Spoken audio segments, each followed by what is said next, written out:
Welcome back to my channel. I'm Kim the Introvert, and as you can see in the title below, I don't have a job anymore.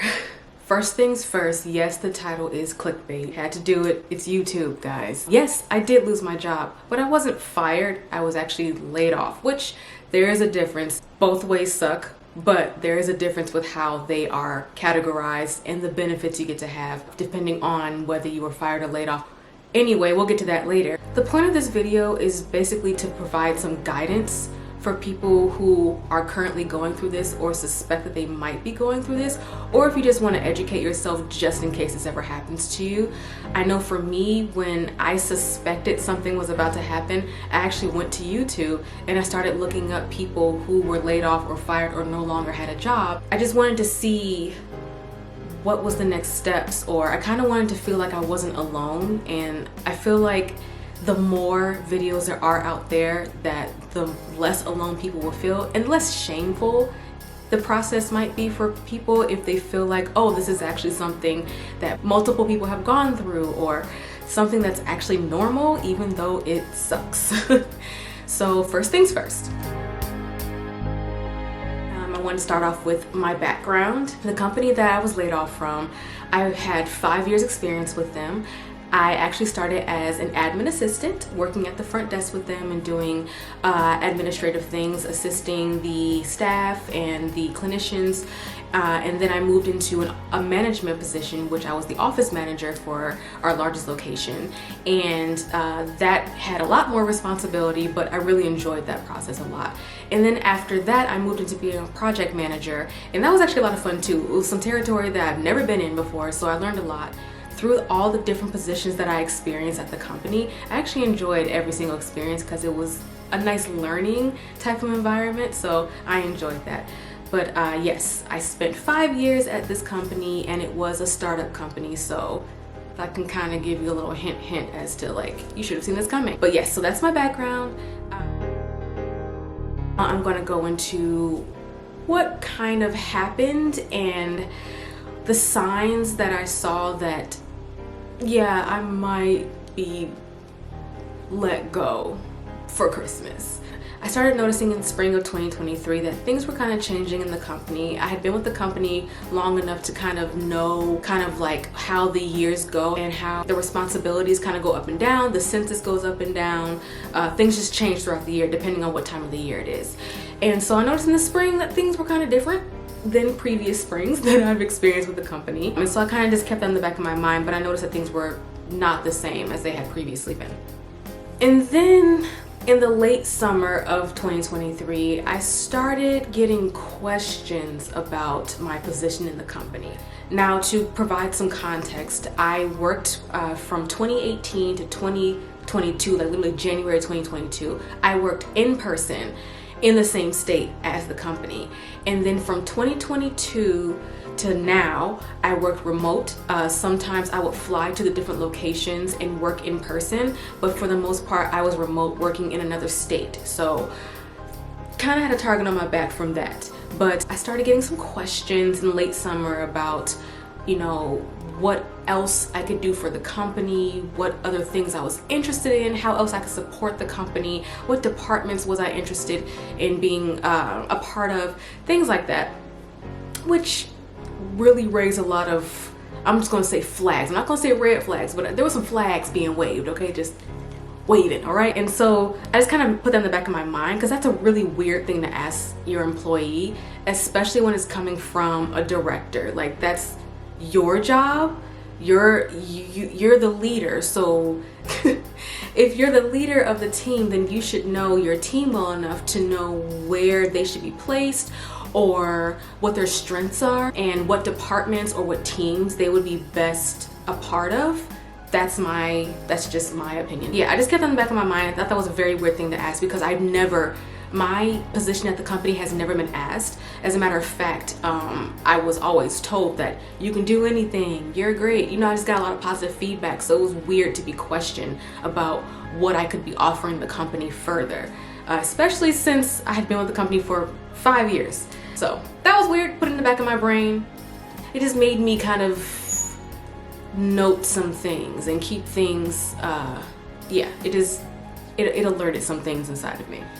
And then the fall came. So I worked in a mental health company, a startup mental health company, and there is an ebb and flow of the census throughout the year. So usually in the fall and winter, the census falls dramatically, and that's usually because people are in school, they don't want to be in treatment while they're in school, and also they don't want to be in treatment while the holidays come. They don't want to have to explain where they've been, what's going on in their lives, so they wait until after all the holidays are over, and then that's when they go into treatment. In summer is when it gets really busy because everyone's out of school. They have more time off in the summer, so they can dedicate that time off to getting treatment for whatever they may need help with. So the fall came of 2023, and we dipped lower than I had ever seen the census dip. And so things started getting shaky. And then late fall came, and an entire company under the umbrella company was closed, shut down, dissolved, whatever you want to say.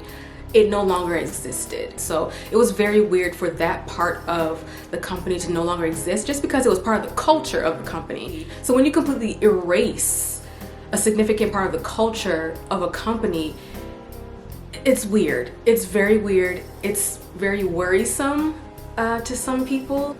That was another little flag that went up in my head. The low census, the questioning of my position, and then a shutdown of a major part of the company. And then Monday, November 27th comes. Thanksgiving is over, it just passed. People are coming back from their, holiday vacations.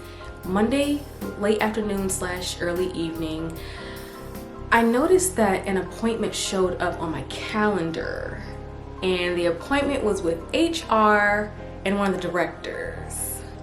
Now, I meet with one of the directors regularly. That was normal for me. But I don't meet with HR. And when I do meet with HR, the title of the meeting says what it's for. It just said meeting, and it was set for Tuesday, November 28th. So I kind of knew, I had some suspicions what was going on. I was very curious about what the meeting was going to be about, but I was at first panicking, and I literally just wanted to text the director and say, hey, if I'm getting fired, just tell me now. I didn't want to wait 24 hours to find out. Instead of texting the director, what I did instead was I stopped and thought, and then imagined myself going through the process of them telling me that I no longer had a job, and how would I feel, what would that look like? And at the end of that thought, I was so at peace. I felt good. I actually was happy, question mark. I was okay with it, and that calmed me down. And so then I just got to work, basically. I started preparing myself because I just assumed that this is what was going to happen on Tuesday, November 28th. So I immediately started looking up information on what questions should I ask if I am let go, what benefits should I be looking out for, when my health insurance was going to end, things like that. I wanted to make sure that I crossed every T and dotted every I. I just wanted to be prepared. I didn't want to go in blindly because unfortunately, not everyone has that.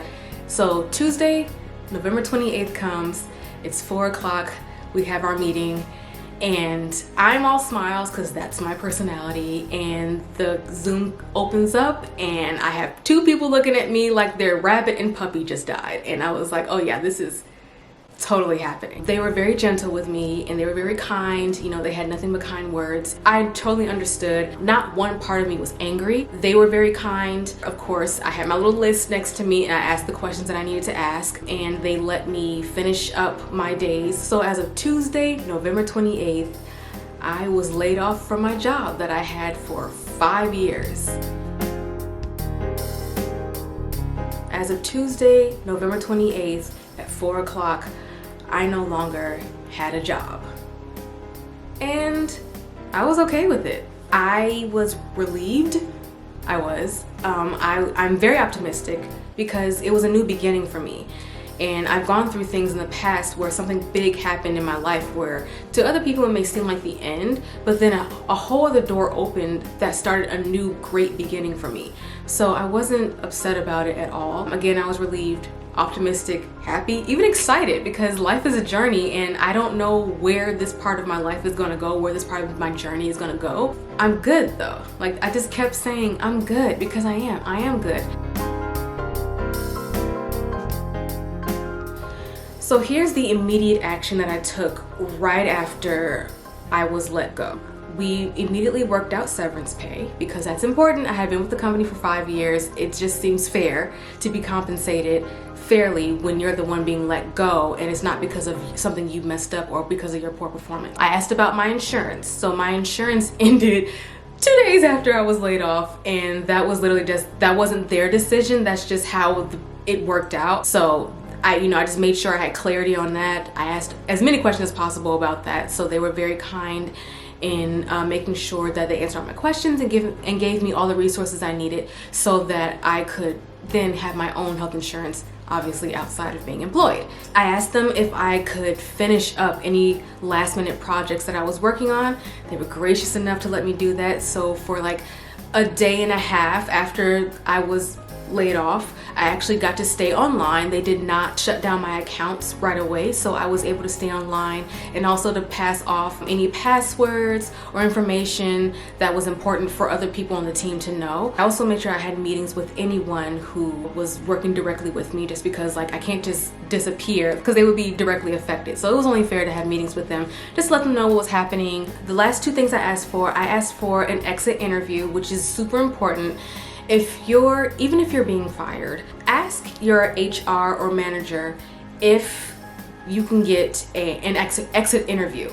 Now, I know that might be tough for some people, but it was easy for me because I was in a good place when I left, or I was in a good place when I was let go. So it was easy for me to do the interview because it wasn't all angry. I was actually able to give unbiased feedback to the company, and I advise anyone who is being let go or being fired if they can request an exit interview so that the company gets feedback. And I just feel like it's fair. They interviewed you when you came in, they should have an exit interview when you leave. It just, bookends everything, and that's the proper and responsible thing that companies should be doing anyway. The last thing I asked for was what type of documents that they would need from me to sign. They sent over the documents, I signed it, I get to keep a copy of it, which will be helpful just in case something happens and there's a job that I really, really want, but they don't believe me for some reason that I was laid off and not fired or anything like that. But yes, it's very good to have termination documents for your job search, and just in case something happens for like insurance, for unemployment, for your next job,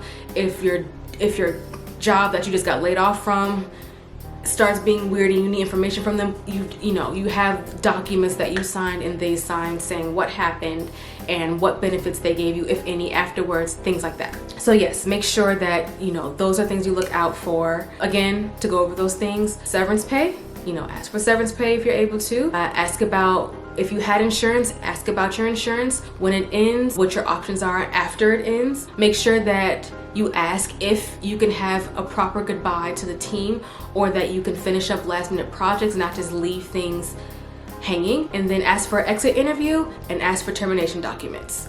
So those are the things that you should actually ask for when you are let go from a company. How my weeks have looked since week 1 of being unemployed, which was the week that I was let go, I immediately signed up for unemployment because I saw how long it can take to even qualify. So the median amount of time is 4 weeks for you to even get a letter saying that you qualify for unemployment. So I applied right away just in case it was going to take too long for it to kick in. I didn't want to wait until I needed the money to sign up. That doesn't seem like a good idea at all. So that's what I did. I signed up for unemployment and started doing all the documentation then. I made sure to educate myself on unemployment, all the requirements, what the pay periods look like, what things you need to do to stay qualified for unemployment, when you should be expecting the payout from unemployment, how to even get the funds, things like that. So I definitely educated myself on how unemployment works. it was a lot of work. It was a lot of work, but it's because I wanted to avoid any hiccups or anything negative happening. So I made sure that that first week it was all about unemployment, signing up, having the correct documentation, educating myself on, you know, the qualifications, who can have it, who can't, when you're supposed to request it, things like that. Just make sure you're educated on unemployment if you decide to sign up for it. Week 2 of me being unemployed, what I did was I made sure that I did all my unemployment requirements. So basically you're supposed to look for a job, actively look for a job while you're requesting unemployment. You are supposed to do things like update your resume, send your resume, apply for jobs, call jobs to look for employment, sign up for like classes and learn how to make yourself more employable, which sounds crazy, but yes, things like that. There's like several different things that you're supposed to do while you're requesting unemployment to have you qualify for unemployment. You can't just do nothing. In order to stay qualified for unemployment, you have to be actively looking for another job. You have to be actively looking to make yourself more employable. So there's different types of requirements that each state has. If you do sign up for unemployment, make sure you know how many tasks you're required to do a week. For me, it's 3, and that's just the minimum. And then make sure that you document every single thing that you do pertaining to those requirements. I was able to download a work log from the state that I live in to log all of the requirements that I need to look for a job. So, you know, on there I have like that I updated my profile on Indeed, that I signed up for their work registry, that, you know, I updated my resume, that I applied to a few jobs, things like that. You want to make sure that you document that, because they may not ask for that documentation right then and there. In a year, 2 years, 3 years, 4 years, they can actually come back and ask for that documentation during that specific time that you were asking for unemployment to prove that you were actually doing the work to be qualified to be on unemployment. That was a long way to say that. But yes, just make sure you document everything that you do so that it doesn't come back to haunt you, basically. The other thing that was very important for me that I did on week 2 was I looked into getting healthcare. So healthcare.gov, I looked at Cobra, and I called healthcare.gov to get an understanding. Cobra, I don't recommend. Yes, it may be affordable, like the prices, you know, start in the 100s and go up to 200s. But if you click on the plans and scroll down to the bottom of the plans where, you know, they tell you all the requirements and the fine print and all that stuff, it doesn't actually cover the government requirements for health insurance. So you'll get this coverage and it's great. You'll be able to go to the doctor if there's any emergencies or you need an ambulance and things like that. You'll have something. However, when it comes to do your taxes for the following year, there will be a gap in when you had insurance and you may be penalized by the government for that. So I would be weary of getting Cobra. If you're unable to afford healthcare out of pocket, I understand getting Cobra. I really do, because the prices are just more doable a month. Basically the $100 to $200, that's easier to pay for a month than $300, $400 on healthcare.gov. So yes, I would say if you can afford to pay a higher premium every month, do that so that you are actually covered and you don't get penalized in the following year when you're doing your taxes. But if you are unable to afford something that costs $300, $400, then do Cobra, because everyone needs health insurance. You gotta have coverage. Anything can happen. You can get in a car accident, you can get suddenly ill, you can get a virus, you know, anything can happen. You definitely need to have health insurance. You don't want to pay that out of pocket. So my plans for the future. This is week 3 of me being unemployed, and I am actually really happy that I did all the hard stuff in week 1 and week 2. So I already, you know, signed up for unemployment, educated myself. I know how to do all the requirements now. And then with healthcare, that's all figured out. I'm good. So now week 3, everything is routine. Now I can do things that I want to do. So things like work on my YouTube channel. Also, it's the holiday season, so I'm able to get creative with my holiday gifts now. So I'm still in good spirits, but I am really happy that I put in the hard work the first 2 weeks of being unemployed, so I can kind of do things that I want to do and spend my time doing things that I want to spend time on. So my future moving forward, I'm staying optimistic, I'm staying calm, I'm checking things off my to-do list, and I'm staying open to to the possibilities of what is going to come my way. If there's anything you should take away from this video, it is that being let go from your job is not the end of the world. There's so much more out there to do, to experience, and I know it can be really stressful and really scary, and honestly, probably piss you off, which is so understandable because that's your money. That's how you earn your income, that's how you pay to live, your bills, your groceries, how you raise your children, how you take care of your family, your household. I get it. It can be very scary. But when you take a step back and not think about the scary part and think about all the other things that you could be doing right now and really stay calm and stay optimistic, things will get better. They really will. And I hope for those who are looking for an answer and are looking for help because they were unfortunately let go from their jobs, I hope that you find something way better with better compensation, better benefits, and something that will give you a great work-life balance so that you can give yourself to your job but also give yourself to your family and to yourself, because ultimately yourself is the most important person. This is the end of the video.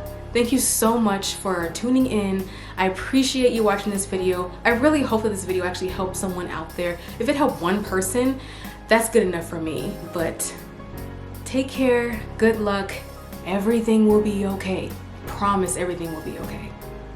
Bye.